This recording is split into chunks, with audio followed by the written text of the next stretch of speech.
I'd like to welcome you all to the Greater Sudbury Taxpayers Association's ward debates for ward number 2. Before we get started, I'd like to just do a couple housekeeping items. One is cell phones. You want to make sure your cell phones are off. Second is the name tags. If you're looking for GSTA members of the ward, it's the red tags, and if you want to talk to the councillors afterwards, it's the blue tags for the 3 guys up front. As well, the event is being videotaped, so if you're near the cameras, there's a camera on the table and one up a little bit higher. Just be careful if you're talking, because it will be up on the website, so just so you know. Also, the washrooms, I believe the best way to get to the washrooms is through the back. The women's washrooms, first one at the hallway, and then the men's is a little bit further down the hallway. And just for safety, exits are that way and that way if you have to. So, one of the things that we did at the GSTA is when we were talking about this election, we decided what forum would be the best forum to allow the voters, taxpayers, an opportunity to meet the council, or the candidates running for council. The item or the event that we thought would be the best is to have ward debates. I don't think that's ever been done, especially on the entire city level, since the Greater Sudbury has been formed. And we thought this would be a good opportunity for the people that are out there, yourselves, to meet the councillors and see what the viewpoints are. It took a lot of work. It was a lot of effort on the GSTA's part to get this together, and so far it's been very well received, and it's the candidates are finding that it's a good opportunity for them as well to get their message out. The format is there's advanced questions that we set up and we sent to the candidates prior to the event. We're going to start off with those questions, so I believe there's 5 of them that we're going to go through. You'll get to hear each of the responses. The other opportunity for you is you can write down your questions. There's forms that, as you came in, that are blank. You can write down your questions. What we'll do is we'll be looking through the questions, reviewing, taking out duplicates and all that kind of stuff. And based on time, we're going to try and get as many of those questions out to the candidates as well. So if you haven't had any, just put your hand up and Grant can get some out to you and get you a pen. You can write down your questions. The debates are moderated, and we're very fortunate to have Jerry with us, Jerry Bell, to come in. He's very active politically, and also in the community, not-for-profits and profit, and I think out having fun, and decided that this would also be a fun thing for him to do. So we're very pleased to have him. He moderates a great debate. And I think you asked me to say, here's Jerry to start off. So here's Jerry.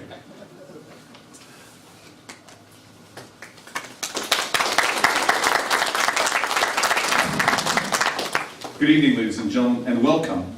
I'm just going to go over some of the rules, but I really want to thank you for showing up. This is a great turnout. And we've had this kind of turnout everywhere we've gone with these debates. This is number 3. Of the councillor, and I've also done one mayoralty one last night, and we had 171 people show up last night at our mayoralty one. So, and we kept it in time. So I promised to get you out of here by 9 o'clock. I just want to remind people to be respectful, and also the candidates to be respectful to one another. You know, we're all volunteers, all of us. Everybody's sitting up front here, and all of you are all volunteers, and we're all vying to represent the city because we love this city and want to see things done in a certain way. We want to see things well done. So, heckling will not be tolerated except of the incumbent. No, just kidding.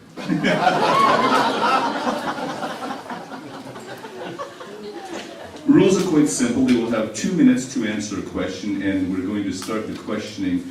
You're number 1, right? You're number 1. Who's number 1? You're number 1. I'm the last. You're last. Is that good or bad? I was last. I wanted to go first. It's worse. Everybody wants to go last. I don't know what this is. Okay. And there were 5 questions. We've eliminated number 5, and we've added another question to number 5, which I will share with you this evening. It's nothing dramatic. Don't have to worry. You don't have to have studied or anything else. Okay. Timing. Yellow flag when you see goes up means 30 seconds. Red flag means stop, and if you don't stop, I will stop you. Okay. Very, very important that we stick to this. I will also. That's good because I'm colorful. So left hand, right. The other part of it too is that I will also ask you to comment on each other's comments as well. So I'd like a discussion going up front here as well. As you think of things, raise your hands. Grant will bring you a form to write your question down. Just because you wrote a question down does not necessarily mean it will be asked. The questions will be respectful, the questions need to be broad. If you're trying to make a point with one person, we're not going to ask the question. So we're not here to embarrass people, we're here to get answers from people. Also, your question may not be asked. If 3 people ask the same question, we're going to have only one of those questions asked, obviously. I don't think you want to answer the same question 3 times, guys, right? Okay, good. We're on the same wavelength here. So what I'm going to do is I'm going to give you 2 minutes each just to introduce yourselves. And when you introduce yourselves, do me a favor, tell me what you do, where you live, and where you come from. Because some of the places we went to, we didn't get that from the people who introduced themselves. I still don't know who they are, so let's start with number 1. Thank you, Jerry. I can honestly tell you, Jerry, that the heckling comments certainly didn't bother me because the heckling I get at home would be far worse than anything else. So heckle away, no. Heckle away, absolutely, give me your best. I just want to start first by thanking the GSTA for putting this event on. As Mike Roca mentioned earlier, it takes a lot of time and commitment by a group to make these things happen. So the last debate I was involved in was in 2006, and that was at Meadowbrook. There was a significant number of people out that year as well, but these are really healthy things to do during a campaign. So thank you GSTC for putting this on, and also I want to congratulate and thank my competitors, I guess we'll call them, to the left of me. It takes guts to get up and put your name on the ballot and let your name stand. And a lot of people love to call and love to criticize, but I don't see an awful lot of people putting their names to the ballot, so congratulations, gentlemen. And it's unfortunate the other 2 saw not fit to be with us tonight. I mean, again, this is a great opportunity to participate in something valuable to all of our residents. So without further ado, I'll introduce myself. Of course, I'm Jacques Barbeau, and I'm your incumbent. I've been on council for 8 years. Ran in 2006, first time defeating Terry Kett. There was 5 people actually that ran that year as well. I'm married 25 years last week to Ann, who's here tonight. I have 3 boys. Ryan is not here, 28 years old, 21 years old Stephen, and what does the yellow mean again? I'm just about done. And I volunteer an awful lot in the community and have in the past. So minor hockey, soccer, softball, football, Lake Advisory Panel, Nickel District Conservation Authority, thousands and thousands of community hours over the year, volunteer and whatnot. So on that, I'll end. Thank you. Thank you very much. Our next candidate is Joseph Palmatier. Joseph? Yes, my name is Joseph Palmatier.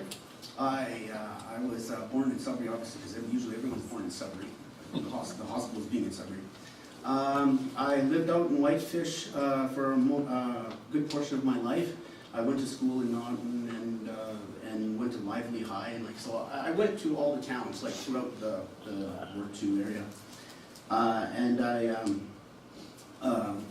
usually I know you guys tell about what we do. Like I do volunteer work, and I do have a couple of jobs. I do a couple of jobs and that, but I usually keep my personal life personal, and it's because I find today in society a lot of people love to attack people and attack their personal life or what they do and all that, and I'm really against that. So I won't mention, like I said, I volunteer, and there are some people here in they'll remain nameless, and they know I volunteer, and but I like to help the usually I don't volunteer, by the way, to gigantic organizations. I like to help the little people.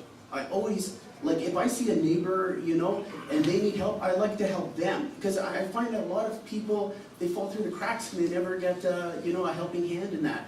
So even people out in Whitefish, I was just out in Whitefish recently helping a farmer who's going to remain nameless. And I wish I never said I was helping a farmer, but anyways.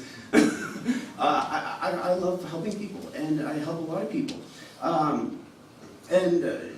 Jacques' right, it takes a lot of guts to be here, and I'm beginning to feel that my guts are going down a little bit, but it does take a lot of guts, because I've never been, in front of a huge crowd. I mean, I was on a board of governors for a cooperative, and that was tough being in front of that crowd, but Anyways, I don't have much to say other than, I'm here and I'm for the people and thank you. You did okay. You did okay. Okay. Thank you very much. It is scary the first time, I'll tell you. It's still scary even now. Last one is Dan Exelon. I did pronounce that right? You did. You would like the microphone, I think. If that's not going to be inconvenient, that would be most appreciated. Thank you very much. Sorry, I hope you clicking in your ears doesn't. Oh, this is getting really irritating really quick. So, okay, sorry about that. Yes, well, okay, my name is Dan Exelon. I am the executive director of the Bank Downtown Sudbury Food Bank. I see a lot of folks out here who have either helped us or volunteered with us or work with organizations that we represent in the 47-member agency. So thanks a lot for coming out and being citizens of our community. I do want to thank the Greater Sudbury Taxpayers Association for giving us this opportunity. I think it's very cool. I think it's a great opportunity. I am a resident of Coppercliff. I'm a longtime resident of Sudbury. My roots go way back in War II to the Walden days. My grandfather, Edgar Laframboise, was the reeve for many years. Between him and Charlie White fighting over, they kind of more or less bounced back and forth. So I got a little bit of the political blood in me, I suppose.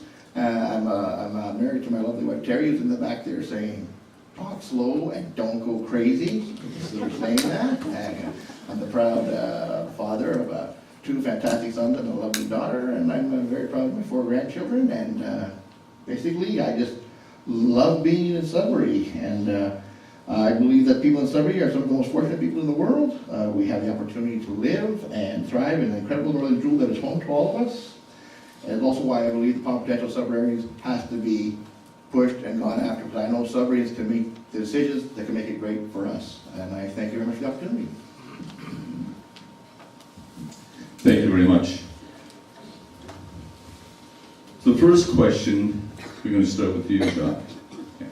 And the first question is, what would you do to attract business and development to the city of Greater Sudbury? I'll just repeat the question. What would you do to attract business and development to the city of Greater Sudbury? Do you want to stand for it?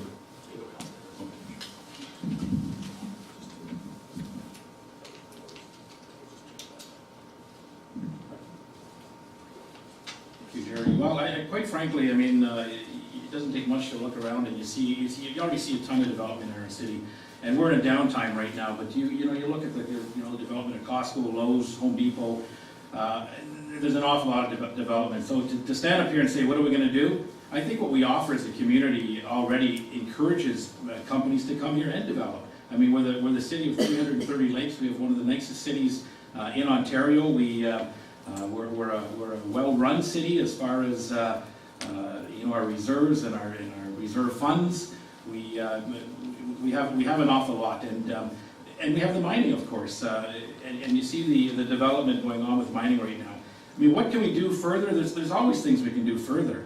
I'm not going to stand up here and say, well, let's abolish development charges. Absolutely not. Can we control the cost of development charges? Can we control what we charge people to develop? Absolutely. That would be a great place to start, but to abolish them would be the wrong thing. Anytime you develop a development or you abolish a development charge or anything like that, the taxpayers in general are going to pay. And you want taxes to go up, well, let's get rid of development charges. One of the things we're doing at council, and I've been a part of that, is looking, when there is a development though, is some of the unfair downstream improvements that developers are being charged for. And an example of that would be when a subdivision is developed, for example, and we ask the developer to not only pay this development charge, and if you don't understand development charges, I'd be happy to explain them after the meeting, but to get rid of some of the downstream charges we're asking for. So asking them not only to pay the development charge, but asking them to pay for the upgrades and the improvements of infrastructure that has been damaged over years, and that's unfair. That's some of the things that the city is doing to look at that. So again, development charge is a long, complicated issue, and I'd be happy to talk about it after, or by all means, give me a phone call. Thank you. Thank you very much. Joseph? Yes. What can you do to help business come to the city? Well, there's a lot of things. For one, okay, the infrastructure of this city does matter. I don't care who disagrees with me or not. Because when you have For instance, let's say if a shop wants to open for a pizza joint, let's say, you know, like sure, you're gonna pay for the cost of the the cost of the pizza and all the supplies and that and the delivery, but you're gonna be adding in costs, and that's why, and I'm just using a pizza joint as an example, but it even goes with the Sudbury transit system. The Sudbury transit, your transit fares are going up. And it's not just because of the paying of the gas, and it's not just because of the idling, because of the infrastructure, so people are fixing the roads for, thank you, God knows how long. You know, it's costing taxpayers money when things are being stalled, you know? And if the infrastructure was good to begin with, there's less money on gas, there's less money on getting your shocks for your cars fixed, you know? Like money's always going out. And one of the biggest things is the road structure, and that needs to be fixed. I mean, I was just going down St. Patrick Road. It looks like you're going down an amusement park roller coaster, for crying out loud. And I hate to say that, but it's true. And so the infrastructure does matter, and the city needs to know, like the city needs to get money for that, to fix that. You know, so yes, and you got, and also the developers. It depends on what type of developer. I mean, like, okay, like a construction company that develops and builds houses and all that. Like the way that those trucks are damaging the roads. Sure, they should have a little more to pay for, like, you know, or sorry, I don't want to name any businesses, but you know, mining businesses, when they truck heavy rocks down the road, that's destroying the road infrastructure. You know, you can't keep asking the people, like the little guy, to pay for the damage big business does. I mean, I don't believe in that. Thank you, Joseph.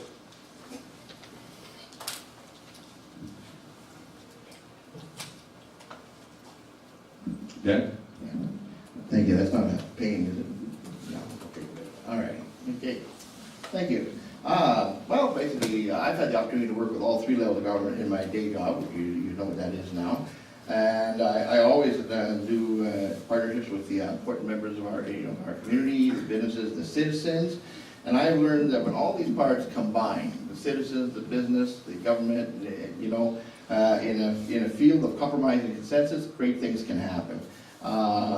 Building those connections and finding the comparisons to create them and opportunities are what I've done for 12 years. So I think I'd like to bring that attitude to City Hall, and also with that and the right attitude, maybe help us get to where we want to be, which is the greatest city ever, and we all want to be there. We know that for sure.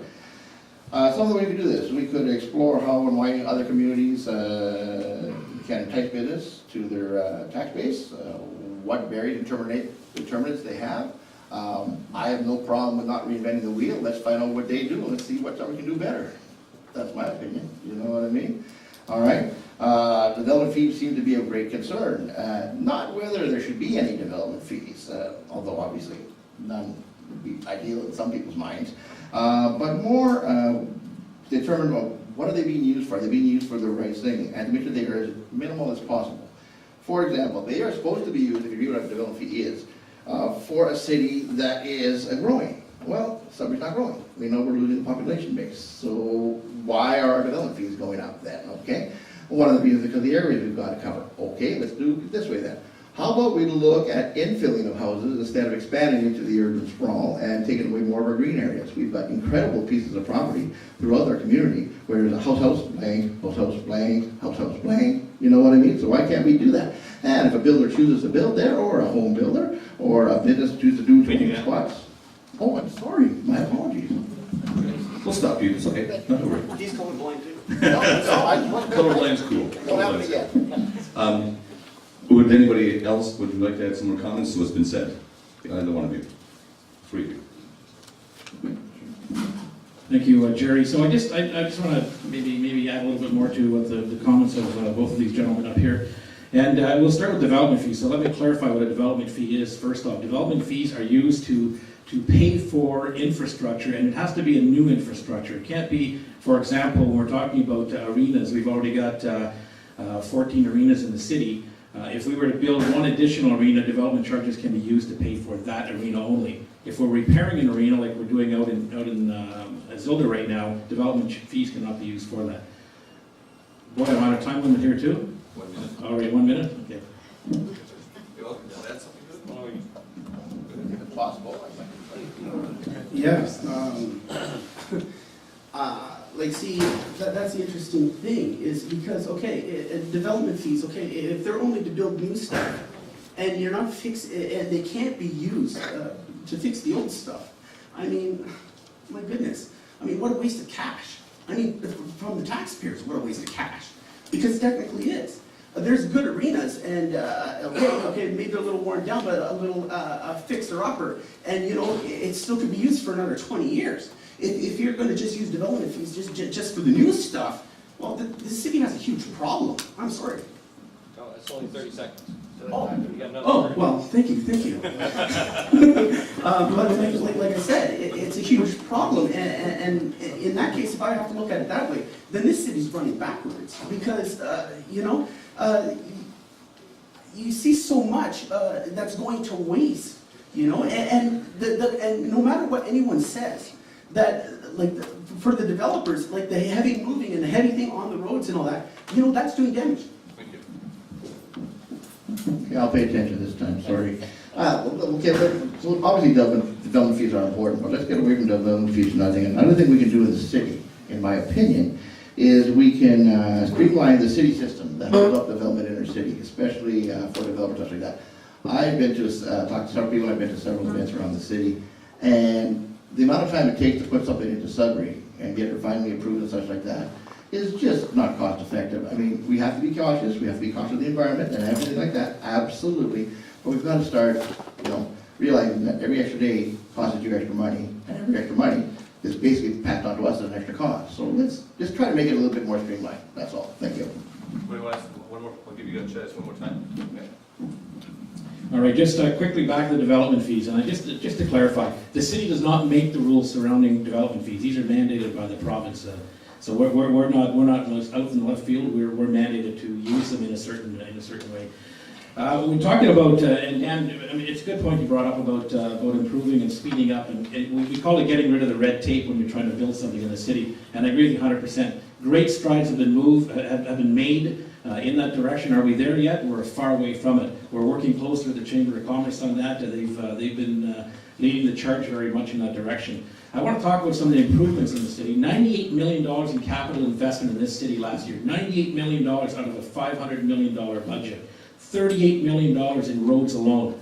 That's you know, unfortunately, we had 10 years where there were zero tax increases in the city, and nothing was done to our roads. $2 million of investment year over year. That's why we're in the shape we are today. Not because of the council of the past 8 or 10 years. It's the council before that, and they had to because of financial stringencies. Rebuttal? Yeah, sure. Why not? We're all friends here. Sure, okay. All righty, that's wonderful, and John, I do agree that the city has made strides. There's no denying that. But are we there yet? No, we're not. But when John suggested that we're moving very quickly, let's say we're moving as efficiently as we can to make sure we do it right, put it that way. Because I have a report in my hand from 2010 from the Ministry, from the Chamber of Commerce, the people he's working with, suggesting that there should be a new position at City Hall which would expedite all the departments for one person, to talk to that one person stay with that project until it's done, so that way they get through the city a lot quicker. As far as I'm aware, I don't think that position has been put into the city yet at this time. Thank you very much. Thank you for the comments. It's very appreciated when the discussion happens. This question is for you, Joseph. Let's start with you on this one. Based on the services that are currently provided, what are the strategies you would implement to increase the value of our tax dollar? I'll repeat the question for the audience. Based on the services that are currently provided, what are the strategies you would implement to increase the value of our tax dollar? Well, for instance, like for me, roads are a big concern. I'll tell you straight out, they're lousy. So, but to offset road costs, like, you know, the city's been putting in LED lights, like the city lights, and which save tremendous in costs. So I would go like side by side, you know, let's say, okay, you put in more lights, which saves the city on electrical costs, and use the extra money which will take a while to build, but sure, then you use the extra money towards road, to bring up the road conditions. And like, I'm sorry, but I mean, like my main thing, like I constantly see is road conditions, because road conditions affect everything. I mean, like I said, it affects the transit, it affects deliveries, it affects everything. I mean, like that's one of the main things of the city. And like the roads are garbage. I mean, I'm sorry to say, but it's true. And yeah, so that's one of the cost-effective things I would do is, I'd also, for instance, the bus service here for, that goes from city to Coppercliff. And then you've got one going from the city all the way out to Lively. Well, you know, a cost-effective way to cut down on time and also help people is having, let's say, a small little terminal place here in Coppercliff where it's like a halfway point, you know, so that the bus can go twice, like you know how the bus schedule is used to be, at least it used to be in town, where it used to go twice every 15 minutes, now it's an hour, you know, half the time. Well, having a bus service that goes every 15 minutes from Sudbury to here, and then having a bus service from here every 15 minutes to go there, you know what I mean? And then it's cost effective and it helps because like, just little things like that make a big improvement to how the city will save money. And I don't know if, okay, did you put up a flag? No, yes, good. Oh, okay. I love it. Dan, Thank you. same question. And you know, that's the advantage of going first. Right on, buddy. I think one of the ways we could save some tax dollars for better service is a short route tax system, bus system, I'm sorry, through our lively areas in Walden and Naughton, and we could have them meet at, I suggest, a little terminal maybe right in front of Jube's in Coppercliff, where you would then collect the city bus from Coppercliff that goes every half hour, and the max you'd be away from downtown at any time is 40 minutes. Which is a lot better than the 2 hours you are now if you're on the main track, right? Okay. So I think to me that's one big advantage we can do to get better service for our tax dollar. A lot of people I talk to, they say they have ideas about where we could save and where we could benefit from our tax dollars. Not surprisingly, very few people I talk to say they want to cut in service. No, they don't want to cut in service, but they want to cut in taxes, and they believe that this is possible. So what I'm thinking is I'm prepared to hear these ideas and then present the idea that the majority of constituents support at the City Hall for it to be voted on and discussed.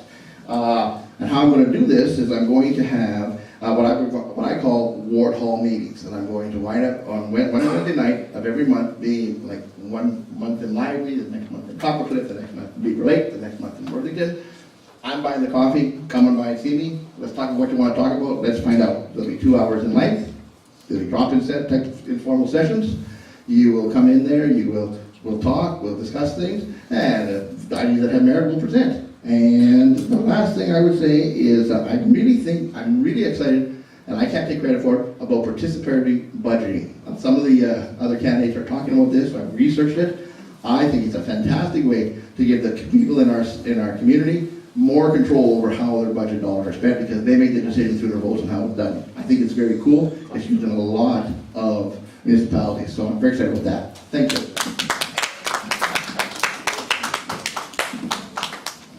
Thank you, Jerry. Just, you know, the council and the staff have worked very hard in the past number of years. They implemented a plan back in 2010, and it's called Towards Fiscal Sustainability Plan.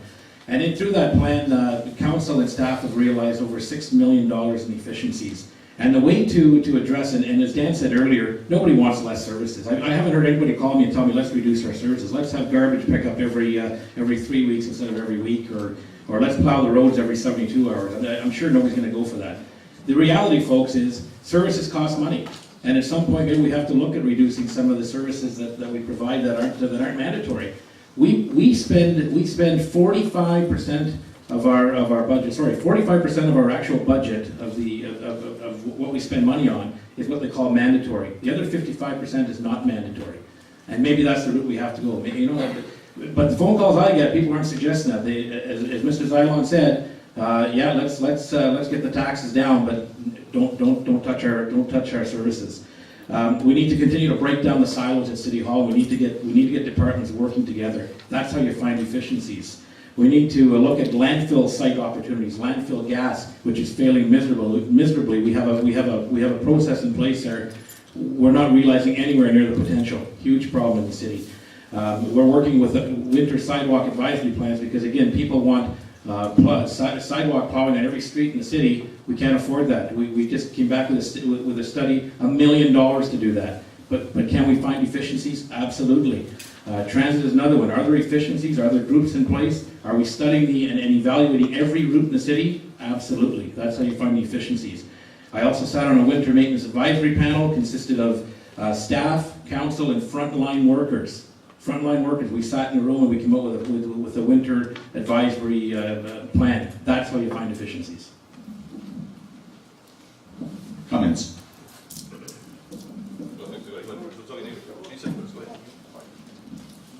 I can't believe I agree with Jacques so much. It's amazing.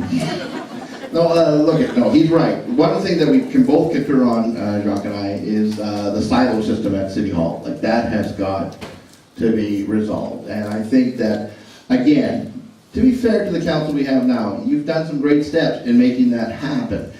My question becomes, and I know there's rules on how you do it and such like that, has it been done as quickly as it can? Is it getting all the efficiencies it can? Now, when you talk about not mandatory services, this is where my concern comes in, because are you talking about arenas? Are you talking about outdoor? Are you talking about parks? Well, then as a family community, these become a concern to me. Not saying that may not be the way you have to go, but it can't just be unilaterally decided that this is not a mandatory service, so it's gone. You got to look at how we save that service, not how we get rid of it. Thank you. Joseph? Yes, efficiencies. It's an interesting thing because I was for a while I did a janitorial job in Maybe Square. It was very interesting because you can see really some of the great efficiencies they have there. There's a lot that needs to be done. For instance, trust me, I don't want to, and I would never support the firing of any city worker. Okay, but if you have a city worker, okay, and they can't even change a light bulb because they don't have an electrical, and anyone can change a light bulb. But they can't change a light bulb until you get some guy in because of union whatever that says, okay, well, they can't do it because they don't have an electrical permit. So this guy, you have to wait for him for 2 hours because he's over here at this site. So he has to wait, he has to get to this site in 2 hours just to change a light bulb. That's a joke. I mean, it really is. It's not efficient at all how the internal organizations of the city work, and also like. I really don't know what to say. I mean, like, you be just over a year in City Hall, and it's a joke. So, watching how it works. But anyways, sorry. Thank you, Joseph. Well, I think those comments are quite unfair, actually. I know I've got to know many of the city employees over the year, and I'll put every dollar I've got in my pocket down that says 80% of our employees or more, and the comments about the union are completely unfair. Go to work to do a good job for us every freaking day of the week. And when we talk about you're not willing to get rid of employees that aren't doing their job, there's two types of employees. There's the ones that are unwilling and the ones that are unable. The ones that are unable, we teach them and we retrain them and give them every opportunity to do their job. The ones that are unwilling, we show them the door, we get them out. And that's how you find efficiency. So let's not peg the 80%, the 80-20 rule, the 80% that come to work to do a good job, by the 20% that don't. Unfair. I'm sorry. I am sorry. I'm not saying, when I said I don't want any city worker fired. I'm not trying to blackball city workers here, which you made it sound like. I'm sorry. No, I'm saying that the system they use in the city is completely inefficient because, like I said, for a person to do plumbing work in the city, okay, I've watched 3 people in a row. One person watching the next person, watching the next person, watching a contractor from the outside fix the plumbing. That's a joke. Because, like what, the city doesn't have its own employees to unplug a drain? And this is the city we're talking about. No, I'm not against the workers, but I'm against when a person stands and is just looking at the next person, which is standing and looking person, which is, and they're all getting paid $30 an hour or more. I don't know. Thank you. Else want to add something? Yes, no? Okay, thank you. Next question is for you, Dan. Oh, great. What is the most important issue you see in your ward? Repeat the question to the audience. What is the most important issue you see in your ward?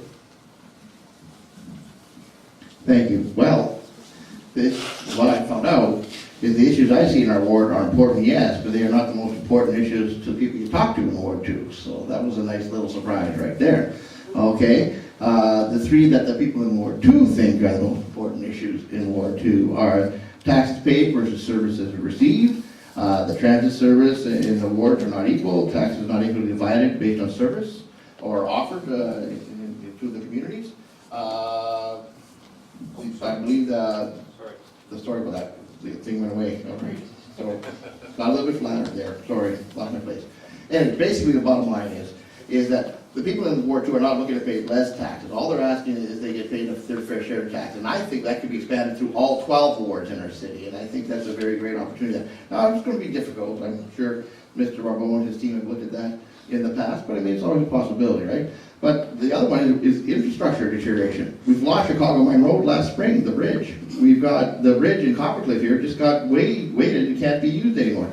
The one over on Ordorf Street, or Orford Street, the banks are deteriorating on it. Well, and then the road's going like this. That's because your culverts are doing this. So, I mean, are we going to do that now, or are we going to try and get that repaired? Well, it might be inexpensive, or wait till we have to replace it. I don't know what the options are. And you can't even get me started about McCharles Lake Road or the Spanish River Road. We send buses down those roads for our kids, the kids of our communities, our citizens. Okay?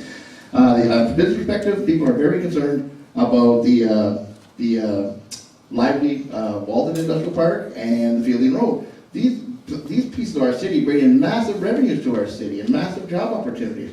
The Fielding Road upgrade of infrastructure has been on the books for years, has a priority, is what it's been told to me, and yet it hasn't been started yet. Now I know there's other things that come up and unexpected expenses, but if it's a priority, should it not have been looked at least a little bit more by this time? Thank you. Sorry, Dan. Good time. Joe. And folks, for 15% interest for the next 20 years, every year, we could fix all those things. The issues I'm hearing in Ward 2 over and over and over again for 8 years, roads, number one by far, probably 28 to 30%. And we're doing everything we can, folks. I mean, again, we can increase taxes 15% over the year for the next 20 years, and we'll fix every road we have in Ward 2. And I'm sure we'll have a lot of hands going up supporting that one. Lakes and environment would be a relatively close number 2, and lakes and environment have really taken a stronghold on much of what we talk about at council. And we talk about our lakes advisory panels and the incredible work they do. We have the Fairbanks Lake in Ward 2, we have Simon Lake, we have McCharles Lake, we have Long Lake, all very powerful, and wanting us to do something with the lakes. We talk about roads and the value of a road. When you destroy a road, you can fix that in 20 years' time. When you wreck a lake, when you destroy a lake, you don't ever fix that. It takes hundreds of years to fix it. So it's high on people's priority. And the quality of life, trails, ski hill, clubs and organizations, Anderson Farm, things in Coppercliff, the museum here, we're looking at doing things in the park. Those are high on people's priorities. They want quality of life, and they're not asking us to start reducing taxes in lieu of giving up quality of life issues. So lots of things that we hear, and people have been pretty generous with their opinions door to door, and certainly keep those opinions coming. Thank you. That was so politely said. People are generous with their opinions. I like that. That's good. Joseph. Interesting thing you brought about the bridge on Chicago Mine Road, because the road going to that bridge is pretty in bad shape too. It's a danger, actually. I believe it is an actual danger. And if any car actually hit the ruts on that road, this city could be looking at a huge lawsuit. For the people, what I hear out, especially if you go further out in the outskirts of Ward 2, is that they're being ignored. And some of the people out there that are living out there say it's almost like the city is trying to bring everybody into the core so we all can be nicely controlled and we don't have that freedom anymore. And that's what the kind of word I'm hearing out there in Ward 2 is that because it's like, even infrastructure, for instance, okay, the city says, for certain farmers and that, they have to pay for the culvert on this, this is city property, and they have to pay for the culvert so they can get onto their own property, and so it's like giving the city freebies. It's like, you look at Tom Davies Square, there's or other businesses that are connected, so like using city property or something like that. Why do they have to replace city property, and come out of their own pocket and be trapped in these, it's almost like being trapped inside where the city makes it like contracts. It's just like the contract for when a bridge collapsed, going out towards the city from Coppercliff there, the big nickel mine bridge collapsed there. The first thing the city does, the city makes these really interesting contracts where they put, it's almost like they put it into the contract that if anything happens, it's the person that fixes the bridge, it's their problem, it's their fault, they have to replace it. The city doesn't want to replace, it's almost like the city doesn't want to replace any of their infrastructure themselves. Rebuttals? Chicago Mine Road, the city saved the taxpayer money by turning that bridge over actually to Valley, and Valley will be paying 100% of the replacement of that bridge. Absolutely, that's good news. Valley Totten Mine MR4, they paid 75% of that road, and there's an agreement firmly in place with KGMHI that they will pay 75% of the reconstruction of the road at Crane Hill. Those are the things the city's working on. Those are the things that our staff are working on, those types of agreements to save the taxpayers of this community money. Thank you. Well, that's definitely good news there, Jacques. It's unfortunately it took so many months to put it together, but at least it's done, which is good. I was kind of curious as to why there couldn't have been a culvert system put in there and maybe resolve the issue of ever having a bridge at that point ever again. The river's small and make it easy for people to maintain even in wintertime. However, it's being done. Congratulations. Good job. Okay. The other thing that I'm saying, when I said what I said, I was cut off, and I appreciate that. But my point I was going to make was, there is everything in this community. Everything is here. We've got the workforce. We've got the non-workforce. We've got the people here. We should have people asking to come to our community. We shouldn't have to be going out and looking for them. Let's figure out what we need to do to get that done, bring our tax base down, and be better off all the way around. And maybe fix those roads. Thank you. Yes, that's another point actually. Bringing up that valet is actually fixing the road. And I find it interesting because the city does, help a little bit, and put a little bit into helping with that road fixture. But for roads that are not like what the big business wants to fix for their own purposes, why aren't they getting fixed? It's a big issue because it's like saying, okay, the city favors big business over the little guy. And that's unacceptable. I mean, it's the little guy that pays the majority of the tax in the city. And anyways, yeah, so I'll just leave it at that. Thank you. Next question is to you, Jacques. Given the proposed budget of a 4.9% increase in taxes for the coming year, what actions would you suggest be taken? Repeat the question. Given the proposed budget of a 4.9% increase in taxes for the coming year, what actions would you suggest be taken? Thank you, Jerry. For those that do follow the budget process, you'll all be well aware that this was a primary budget number. And every year that the budget comes to council, they start with a primary number. And if you go back 4 years, 6 years, 8 years, 12 years, go back as far as you want, it starts with a number that's usually reduced significantly. And I encourage everybody to go online and find that. It is on the website. This year at 4.9%, you can bet that the tax increase is not going to come in at 4.9%. And I'll give you an example of last year. It came in, I believe the primary was 4.8. The budget increase came in at 2.9%. So again, staff does everything they can, along with council, to find the efficiencies and to reduce that. Unfortunately, every time we reduce that number that staff come to us, that unfunded capital list of $700 million in this city continues to grow. $700 million, and we hear the roads are crap, and the infrastructure is crap, and this, and this, and this. Again, folks, it's a great way to solve that, 15% tax increase over the next 20 years. We can also look at doing some debt financing, and I don't totally disregard that, because there's some value in it. We're doing it with other projects in the city, and there's some value in it if you can prove that you're going to pay for the life of that project before the financing runs out. Because I don't believe in financing our kids' future on what we're doing today, because we're not happy with some of the roads. Some of the challenges in this city, we have, as I said, $700 million of unfunded capital. We have 3,600 lane kilometers of roads to maintain, 886 kilometers of water system, 723 kilometers of sanitary sewer, 14 arenas, 13 libraries, 75 lift stations, and the list goes on. That stuff doesn't come cheap. We have to find the money somewhere, and we're doing the best we can with the dollars we're collecting for it. Thank you. Joseph? Yeah, and that's what I could mention about the development, what you call it, fees, you know?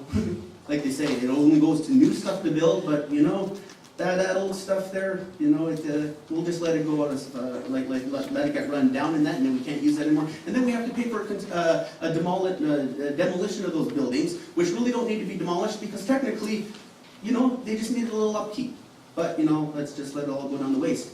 As for, what was I going to say? I was going to bring back mention about the people and their tax, and like you're going to say about a 15% tax increase in that. For who? For the people, or for the big businesses that ruin the roads? I mean, seriously.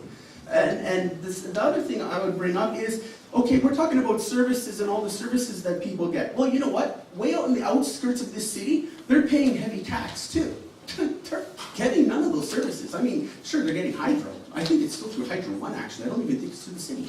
But, you know, they're paying heavy tax, and they're not even getting half the services that you know, and you know, across the board, everyone pay 15%. I think that's completely unacceptable. I think that you know, the people that live in the city get more services than the people that live out there, and therefore there should be a little bit of a difference in tax bracket there. And that's the yellow flag. Okay. So, anyways, yeah, that's what I was going to say. And actually, I'll put it on the head. Thank you, Joe. All right. Yes, we know that it's a regular figure if you follow the budget, and then the city's always coming underneath that job. There's no question that. My question is, my thought is, if I was in council, is yes, we come in under that budget, and that's great, and I appreciate that.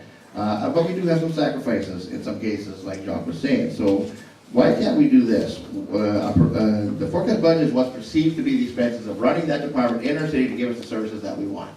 Okay? All right. So, and it's probably a pretty accurate figure. They probably more or less know what they're doing. But there still has to be inefficiencies in their figures. So how come, what I would like to suggest is that we make sure, I'm not saying this is happening, let's be clear about that, but let's make sure that budgets are not being spent because they are there. This is my department, that's my budget, I gotta spend it. Okay? In some people's view, the money is the budget is to be there. My question is why? Why don't we look at the budget from a different perspective? This is your budget, but if you can make any savings in here, it'd be most appreciated. And then we have the budget, instead of being once a year, and everybody puts their hats on and puts it all together, maybe review in 1 or 2 or 3 or 4 departments for a year. And we let the departments know they're going to be reviewed that year, and we can do it on a 3-month, 4-month, bi-monthly basis, whatever works, to just see if perhaps 2 things. Number 1, that we aren't going to be going over budget at the end, so we don't have a issue there, and to see if maybe in the cost statement that could be used in this year or in the surplus to improve services in the future. Sounds like a pretty simple system to me. Again, I don't know the intricacies or the numbers like Mr. Barbeau does, but it seems to be like a pretty simple way to make sure the tax dollars are being spent as efficiently as possible without stepping on anybody's toes or giving anybody a rough time. Thank you. Or, yeah. Absolutely. To my dear friend Joseph, development fees, Joseph, once again, they're not dictated by the city, they're dictated by the province, so that's the fight we need to have with the province. I would love to spend those dollars on refurbishing things in the city with those dollars. And again, the Isilda Arena, Cambrian Arena, two examples of buildings that we've refurbished instead of building new to save taxpayer dollars. And that can be argued whether we're saving dollars or not by refurbishing old. The new transit depot on Lawrence Street, $28 million project, yes, a big number. Would have cost in today's dollars to get what we've got there today, because it's far more than a transit garage, would have been about $60 million. Big savings for the city. We continue to lose to the OMPF grant, Ontario Municipal Partnership Fund, 2013, $1.1 million taken away from us, 2014, $2.9 million, 2015, $3.1 million. Do the math, $7 million taken by the province in 3 years, with expected reductions of $5.3 million in the next 2 years. That money's got to come from somewhere, folks. Thank you. Anything else?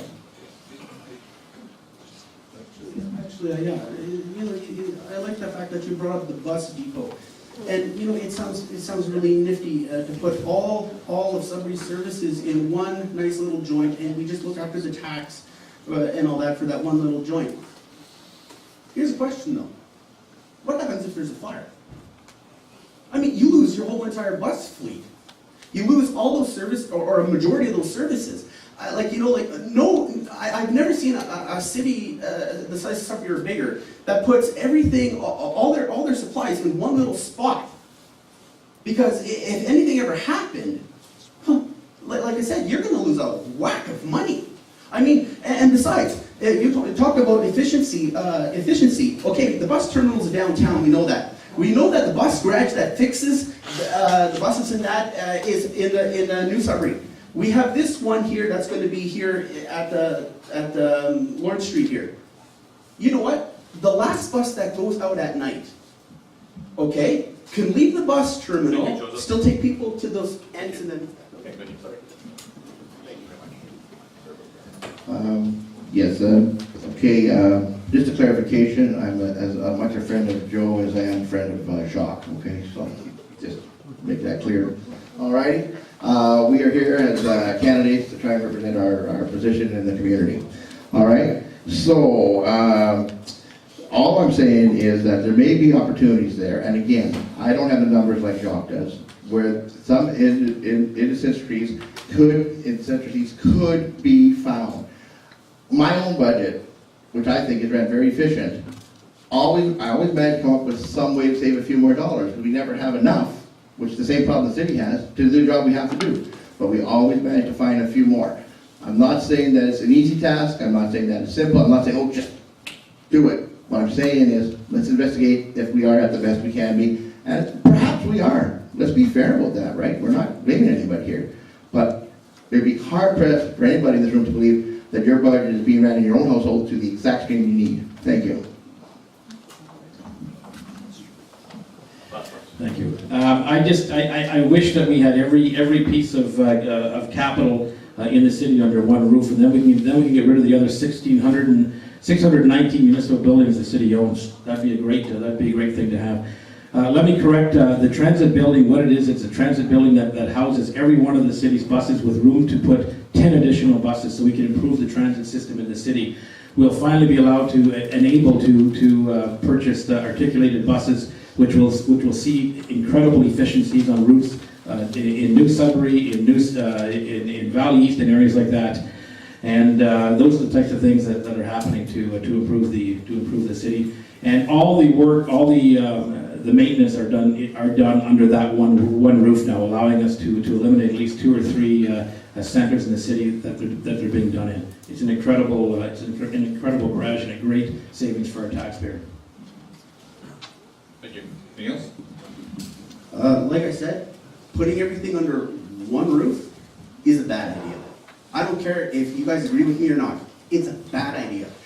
Like I said, the last bus that leaves, it could still go out from the main downtown terminal out to New Sudbury, and people still can get dropped off, and that's the same at that garage, and then other buses can go from the terminal to this garage. You know, and it saves, because then at least someone gets a later night drive, you know what I mean? Because the how would you put it? The people that go from like with the way the bus system works right now, okay, people in Coppercliff, okay, the last bus, let's say, would be 12 o'clock.